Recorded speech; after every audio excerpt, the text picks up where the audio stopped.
வெண்டைக்காய் ginger garlic கறி பண்ண போகிறோம். இப்போ வந்து நம்ம வந்து ஜிஞ்சர் கார்லிக் அதில் போட்டிருக்கு. போட்டு அது கொஞ்சம் ஆயிலில் போட்டு வறுத்துக்கிட்டு இருக்கோம். இப்போ வந்து கருவேப்பிலை போட்டுருவோம். அதில் பச்சை மிளகாய் அடுத்து போட்டுட்டு கருவேப்பிலை போட்டு நம்ம இது வந்து ஒரு ஸ்ரீலங்கன் ஃபுட்டு, இது ஸ்டைலில் செய்கிறது. இது அடுத்து வந்து அது நல்லா கொஞ்சம் நல்லா ஃப்ரை ஆன உடனே நல்லா எண்ணெயில் வதங்கிடணும். நல்லா வதங்கிடுச்சு. ஆனியன் போடணும். அடுத்து தேவையான அளவு ஒரு ஆனியன் வந்து நல்லா செவந்துருச்சு பாருங்கள். இந்த செவக்கிற அளவுக்கு நல்லா வதக்கிட்டு இப்போ வந்து ஒரு தக்காளி போட்டு நல்லா அது மசிகிற அளவுக்கு நல்லா வதக்கிக்கிடுவோம். இது நல்லா தக்காளி வந்து நல்லா மசிய வதங்கின உடனே ஒரு ஸ்பூன் கொத்தமல்லி பவுடர்,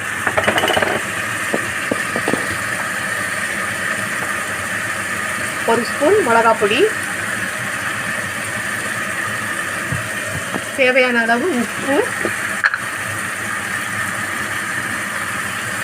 தேவையான அளவு உப்பு போட்டு நல்லா கிண்டி விட்டுருவோம். அதை பாருங்கள், நல்லா தக்காளி நல்லா மசிய நல்லா இதாகிடுச்சு.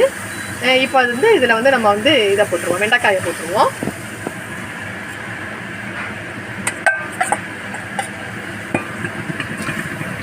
வெண்டைக்காய் போட்டு நல்லா கலக்கி விட்டுற வேண்டியதுதான்.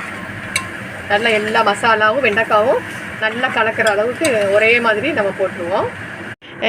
இவங்க வந்து சுனிதா, இவங்க தான் வந்து இந்த கறி சொல்லி கொடுக்குறாங்க, வெண்டைக்காய் கறி சொல்லி கொடுக்குறாங்க.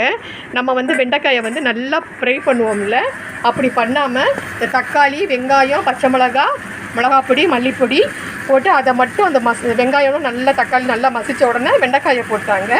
அது பாருங்கள், அது எவ்வளோ நல்லா நம்ம போட்டு வறுவருன்னு வறுப்போம் பார்த்தீங்களா, அப்போ ஒரு பிசு இருக்குங்களா, அந்த இதுவே இல்லை பாருங்கள். இது ரொம்ப நல்லா அருமையாக இருக்குது. நம்மளும் இது மாதிரி செய்வோம். ஓகே, ரொம்ப தேங்க்ஸு. இது வந்து அப்படியே இறக்கி வச்சுட்டு ரொம்ப சூப்பராக இருக்கும். நீங்களும் செய்யுங்க, லைக் பண்ணுங்கள், ஷேர் பண்ணுங்கள். பாய், தேங்க்யூ. இப்போ பாருங்கள், நம்ம வந்து இந்த வெண்டைக்காய் கறி செஞ்சிட்டோம். இது வந்து ஸ்ரீலங்கன் கறி, ரொம்ப சூப்பராக இருக்குது பாருங்கள். நல்லா அழகாக ரொம்ப கொஞ்சம் நேரம் தான். இந்த வெண்டைக்காய் வந்து நம்ம ரொம்ப வதக்கி போடுவோம்ல, அந்த மாதிரிலாம் அவங்க வதக்கலை பாருங்கள். குட்டியாக சூப்பராக வந்து கட் பண்ணிவிட்டு அந்த தக்காளி வெங்காயம் வதக்குனதுலேயே போட்டு இஞ்சி பூண்டு போட்டு அதை வதக்கிட்டு இதில் போட்டு இறக்கிட்டாங்க. அந்த பிசுபிசுப்பு தன்மையே இல்லை பாருங்கள். இதே மாதிரி நீங்களும் செய்யுங்க. லைக் பண்ணுங்கள், ஷேர் பண்ணுங்கள், சப்ஸ்கிரைப் பண்ணுங்கள். தேங்க்யூ, பாய்.